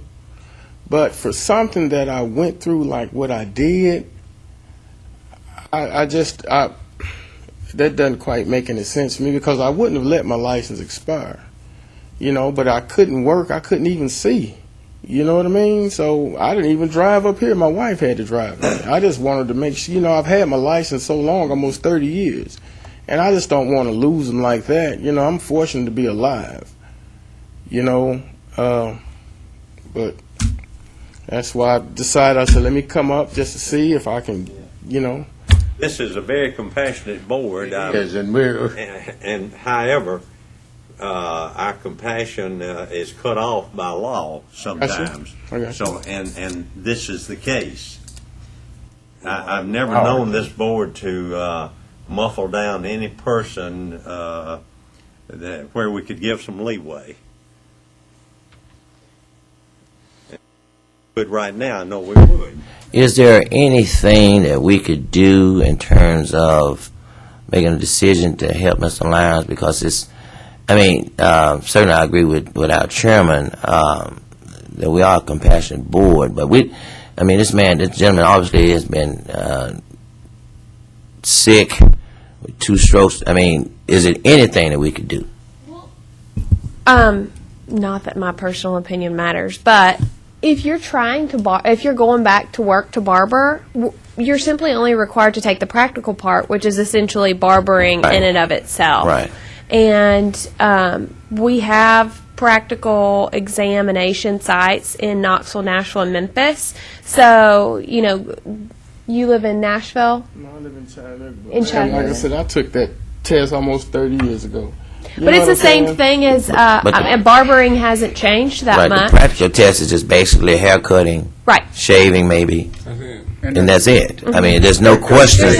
There's no written test that have to be taken. It's just the cutting hair, maybe shave, whatever. Chris, I'm sorry. That's okay. I'm certainly not speaking for the folks who drafted the statute, but if I were to make an educated guess as to part of the reason, if somebody's been out of the practice for 3 years, it may not, like they said, be necessary to redo the written exam, but just to make sure that the applicant seeking reinstatement, their skills have not so eroded for whatever reason that they can't do it. And I'm fully in agreement with the board's sense of compassion and understanding for Mr. Lyons, but just playing devil's advocate and the board's role as regulator, have to consider, if Mr. Lyons has such a hard time because of his medical conditions, even doing the practical examination, which, doesn't take a long amount of time, then there's got to be some question, which could be answered by a doctor's letter somewhere down the road, but there's got to be some question as to whether he would be physically able to safely barber people. I mean, if he's missing feeling on his left side or he's having vision problems, these are sharp instruments that barbers deal with, and potential to cause serious injury to someone. And it's not, again, nothing at all against Mr. Lyons, and I'm not even saying there might not be some potential accommodations that might be made for the practical exam part. I don't know that that's ever been done before, but because the practical exam part is required, if Mr. Lyons and or his physician could come up with some sort of reasonable accommodation request that might, on the one hand, help him get through the practical exam, but on the other hand, still demonstrate to the board that he has the physical capability of safely resuming the practice of barbering if he so chooses and is granted his license reinstatement, then I think that's something the board could consider. But as Mr. Loring so eloquently pointed out, and as I stated to the legislator who I talked to by email, or the office, I should say, the waiver there is no waiver ability here. The requirement is what it is. And so if the board wants to try and make some accommodation, that's something to consider. But if asked, I would say that the board doesn't have the authority to waive this requirement outright. So with that, I'll turn it back over to you folks and let you decide whatever you'd like to decide. I'd like to have a word on that. Since he had four statements from doctors. Yes, sir. Medical facility, and they pulled it up, the drafts from all the physicians. I'm scheduled to be with my physician tomorrow, but these were the documents that were submitted to the hospital when I went in. The actual. These statements from the doctors, does it pertain to anything about your ability, about barbering or anything? It's just like I said, the thing of it is, when I had the second, a stroke is a pretty devastating thing. I know. And as I started to kind of recoup on this side, I had another one that affected my peripheral vision, and for a while I couldn't see to my right. So the things that I was used to doing, I used to couldn't even read this paper without seeing half. I couldn't see other half of it. So now I think I've kind of got myself to the point to where I know how to do things with it. And I said I don't want to go out like that. I've been a barber all my life. That's all I've ever done. And I just couldn't go. I couldn't do that. Have a job lined up? Okay. My next question no, is. sir, I don't. My next question is: do you plan to work yourself back into barbering gradually, Possibly. as much as you can? Possibly. In the past, I think we have relied on doctor statements from people that from the ones that have been in prison and what have you to get their license and things back. We have done that on the board here. So I think that if we decide to do this among us, I don't see any reason why it would be against the law or any ruling. No, we've still got a statute that we're bound by. Yeah. And see, it's been more than 3 years, and as bad as we'd like to do, I think we all feel the same. We'd love to just go ahead and grant his request, but I guess that's why we're facing a statutory law. I got you. And excuse me, I'm not trying to interrupt, Yeah. because I could really see what you were saying if I myself neglected to keep my license current, and I'm standing here at something like that, I don't feel like I'm under that same statute. Well, You know. unfortunately, You do they fall don't under. draw the statute. I got you. You know, for I different got you. things, it applies to everybody equally. I got you. So, I'm not standing here for nothing. You know, I Yeah, came that's all the way right. up here, you know, to. I mean, here, just another personal opinion on my behalf. This law has been in place probably since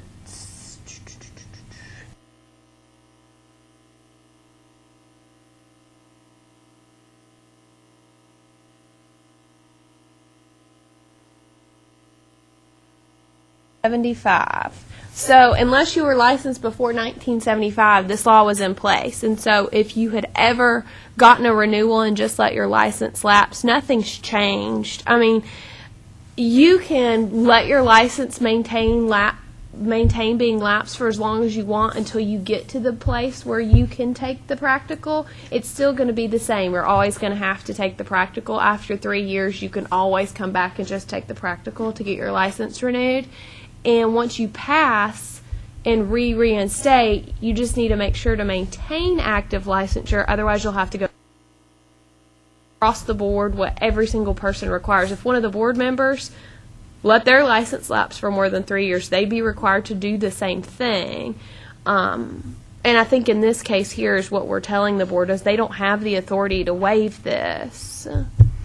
Rachel, you made a mention a while ago that maybe we could make some adjustments on the practical exam. I think if we had statements from a couple what his ability is now, as far as his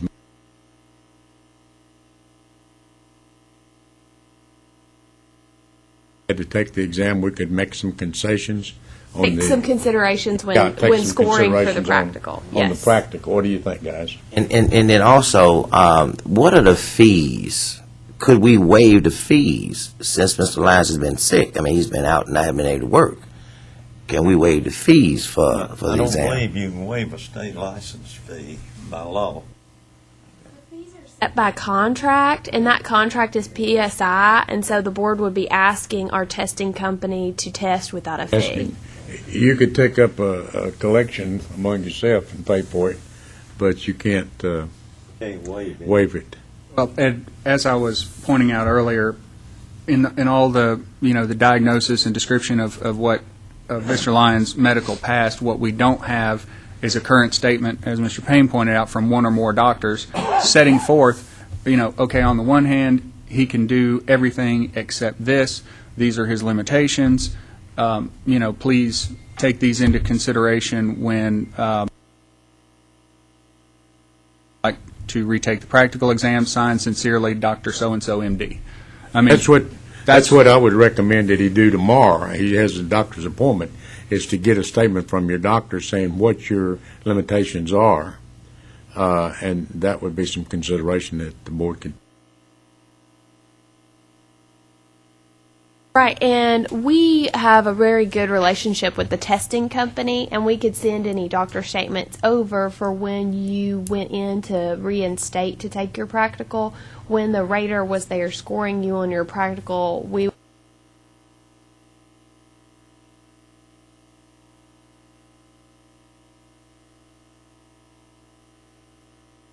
Mr. Lyons, we've done everything that the law allows, and maybe a little more, but we're down to the point that if you can get that doctor's statement tomorrow and submit it to the office, then the office can also contact the testing people to set up any provisions that might help you out.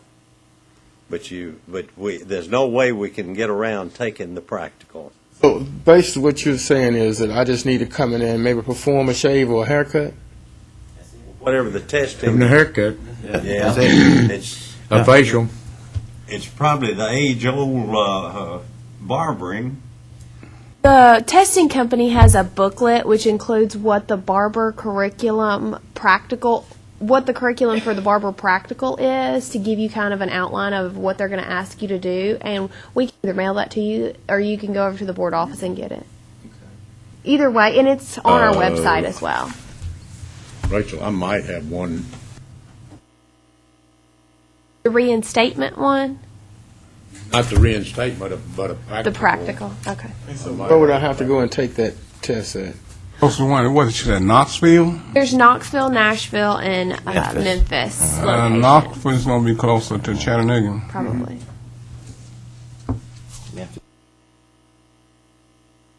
Unless you're on vacation there.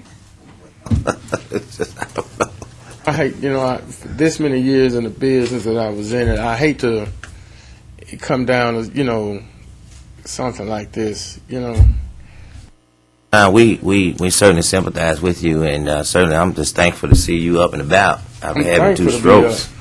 But as our chairman stated, we've done all we can do, and I wish we could do more. I appreciate I that. wish we could waive the fees, but obviously we can't. And so I'm pretty sure you'll be able to pass that practical. Obviously, y'all can do something. Y'all gonna make a whole new book. I don't have one. We got board members looking. We got It's a Mr. haircut Jones and looking for some shave. That's paperwork, basically what it is. That's and it. Ralph looking for some paperwork. We trying to help you out all we can. I got you. Hey, I appreciate All right. it. You know what I mean? I was up half the night, thinking about this. Like I said, I've been in the business so long, and I just didn't want to go out like that. Be able to pass that practical, though. And just think how proud of yourself you'll be after you pass a practical exam. I'm proud of myself because I had already passed it. You know what I'm saying? I bet I you don't have to prove nothing else to myself. You know what I mean? I know. Yeah, I was too. I thought I had one, but I just took it I out thought this I'd morning. from PSI. I usually keep one with me. So basically, what you're saying I need to do is to get my. Or do you want me to just go ahead and just set it up with the people up in Knoxville? If I knew it, I'd go and take it today. You know what I mean? Right. I can do that. I'd get a copy of that PSI and go over it Right. before Right, I you can went, do all because that. until you know exactly what you're looking at. You don't want to. The board will, you can either stop by the board office or the board will mail you a copy. Right. We can mail you a copy of the Right. reinstatement booklet. Because I want to do this as soon as I possibly can. I'm tired of waiting around on it. I've been wanting to get back into what I was Well, used to doing for so long. There could be certain dates of testing too. Exactly. And they'll have to notify you Right. of the dates. That you can able to take the wherever, test. like in Right. I got you. Knoxville. I got you. Right. I got you. And the date and the time. And it would be beneficial for you to even look over the practical exam and Yeah. familiarize yourself with what you'll be facing with. Yeah. Mail them out. Be sure you leave her your name and address so she can mail it. Make sure you get that from the doctor, too. That'd probably help. Yeah. That would be helpful. A statement from your doctor tomorrow when you go as to your limitations. Let him know what you're doing. Thank you. This is just a suggestion. Wait, you might want to get that book and take it to your doctor and show him what you'll be faced with. Now, that's just a thought. You certainly don't have to do it. Excuse me. I got you, But like I said, from where I was at to where I'm at today, Yeah. I'm fine. As far as doing that stuff, hey, I can feel hot water in this hand now. You know what I mean? I used to couldn't do that.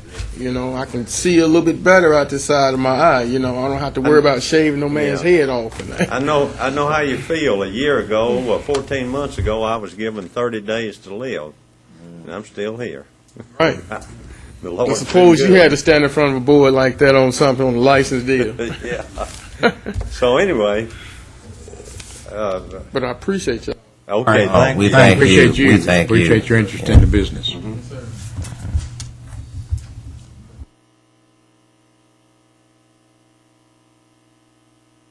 Need a motion to adjourn. Okay. Motion I would to like to adjourn. make a motion that we adjourn. We have a motion. Do we have a second? A second? We have a second. All in favor say aye. Aye. Any opposed? Ayes have it. Good done.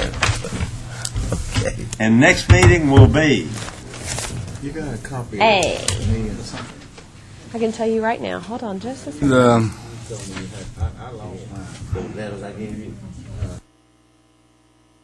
Yeah, I got it. I don't have it with me, but I got it. May the 20th. May the 20th. the 20th.